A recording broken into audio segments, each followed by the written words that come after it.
to the live reading of Rebirth, my memoir. I'm now reading chapter 7.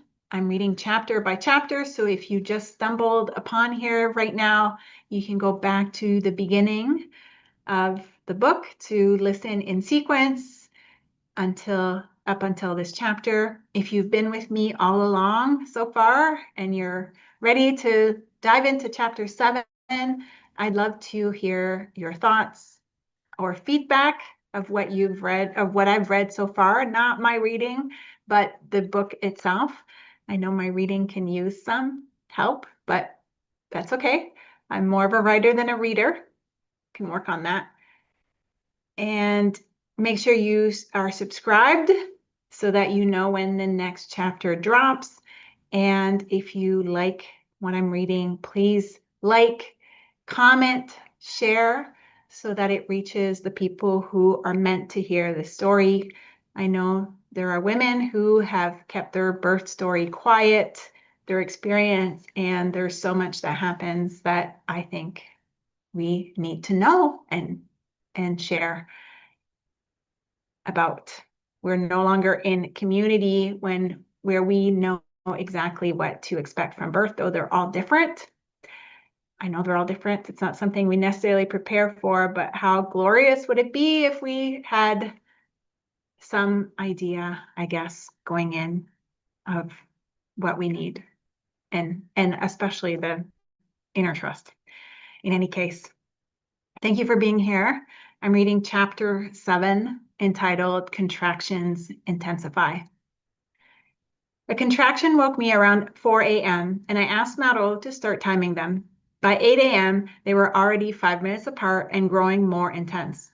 So we decided to call Amy, the midwife on call that day. She was over right away. Her presence felt like the official sign that the day had come. She settled onto the bedroom floor and continued timing the contractions. They're irregular, she said. Some are stretching to 8 minutes. I frowned, disappointed. I have paperwork to do at the office. Can you call me when they're consistently under 5 minutes and getting stronger?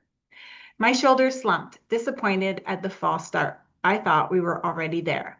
Don't worry, she added. The paperwork won't take long. I was planning to knit afterwards, and I can just bring my knitting back and hang out with you guys.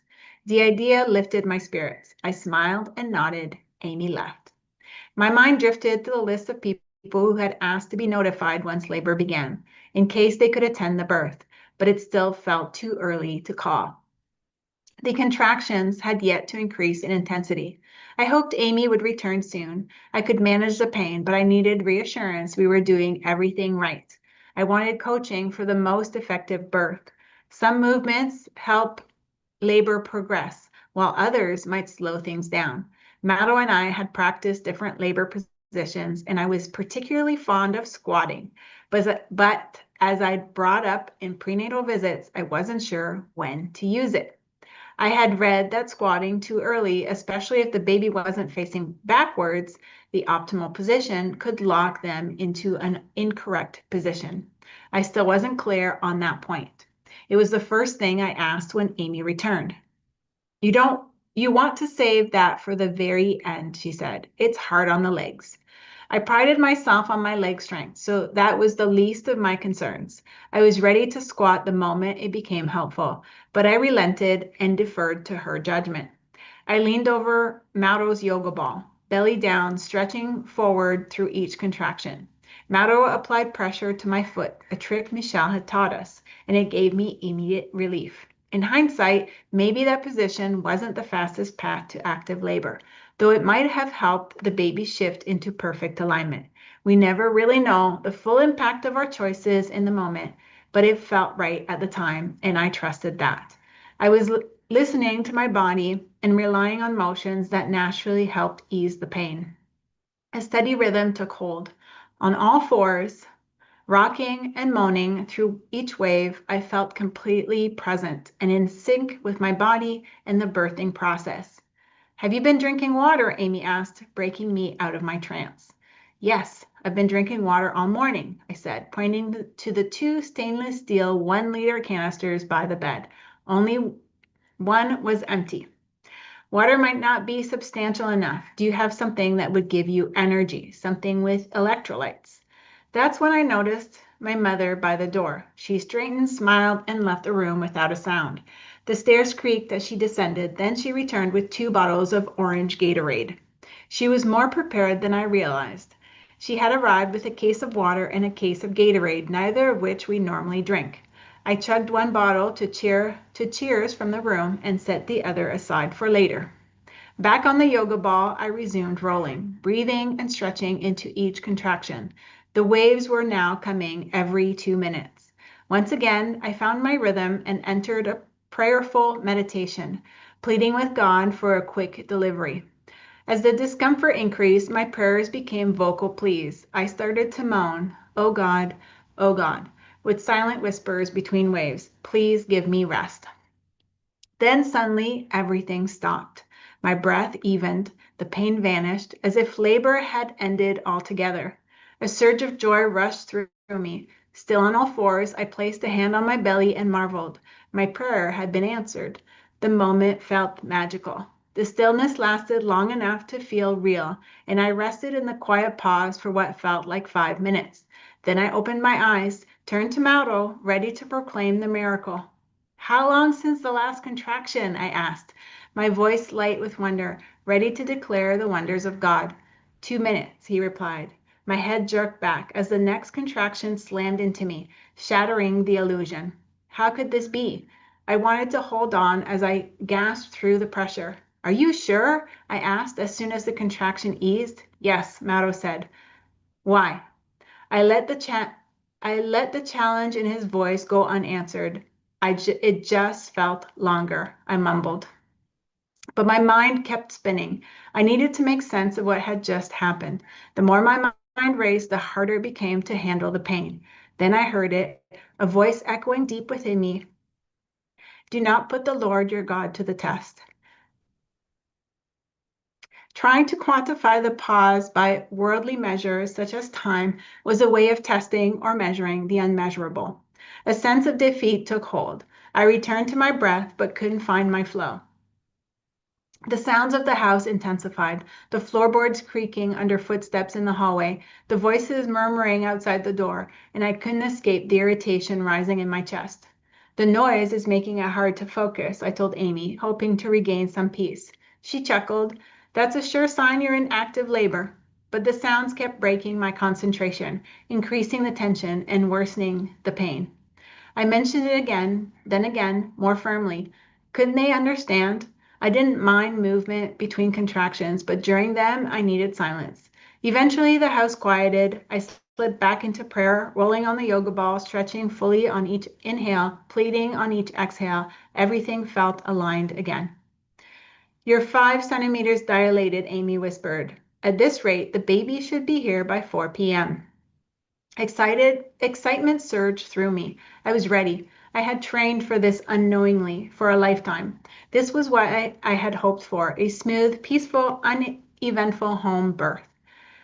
But an hour later, there was no progress, even though the contractions continued to strike with an increased intensity. Try sitting on the toilet, Amy suggested. Mauro helped me up. The floorboards groaned beneath us as we walked to the bathroom. Cool tile greeted my feet. I tiptoed to clear my belly past the sink and sat. Mauro knelt before me. Our foreheads pressed together, breathing through each wave, rolling back and forth with each contraction. Still no change. How about the bathtub? Amy offered. Water helps with the pain. We were told she couldn't sit in a bathtub because if her water broke, it could risk an infection, Mauro said. I think it's perfectly fine at this point, she assured us. But the bathtub wasn't clean. I hadn't expected to use it. I'll clean it with shampoo, Amy offered. It's gentler, especially if the baby arrives while you're in there. I nodded. From the baby's perspective, it made sense. But how effective would shampoo be at fighting bacteria? Once the tub was clean and filled, Mauro helped me in. I sat down only to discover the water barely covered my legs, let alone my life-bearing belly. Doesn't matter, Amy said, turning to Mauro. You can pour water on her stomach for the same effect. Mauro disappeared for a moment, then came back with a white plastic yogurt container and began pouring. It helped. I returned to my meditation, focusing on my breath until a hand touched my arm. Hi, I'm Nadine. We haven't met, but I'm so honored to be here. I closed my eyes and tried to pretend she wasn't there. Why was there a stranger in my house, in my bathroom, while I sat half naked in the tub? We were promised we'd know everyone present at the birth. That's why we'd met 4 midwives in advance. There wasn't supposed to be surprises. An eternity passed before she left the bathroom, but the unease lingered. Where was she now? What was she doing? Why was she here? They worked in teams, yet Amy had been here alone all this time. Why her? Why now? Where was Carla? I tried to let the thoughts go. I needed to quiet my mind and focus. That's when I heard it, a still small voice bringing my attention to something urgent. And that is the reading of chapter 7 of my memoir called Rebirth. If you like what I'm reading, or you know someone who would like it, please like and share so it reaches the people who are meant to hear it. And make sure you're subscribed so that you know when I read the next chapter. I'm reading 1 chapter at a time. Thank you so much for being here. It's such a pleasure to share my story with you.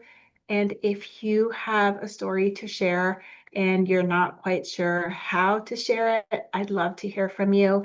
And if you want to give me feedback or a testimony of my story, I would love to gather that as I'm planning to launch this book this year.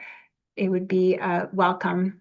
Of course, not my reading itself, just the content of what I'm reading. Thank you so much for being here again. Have a beautiful rest of your day.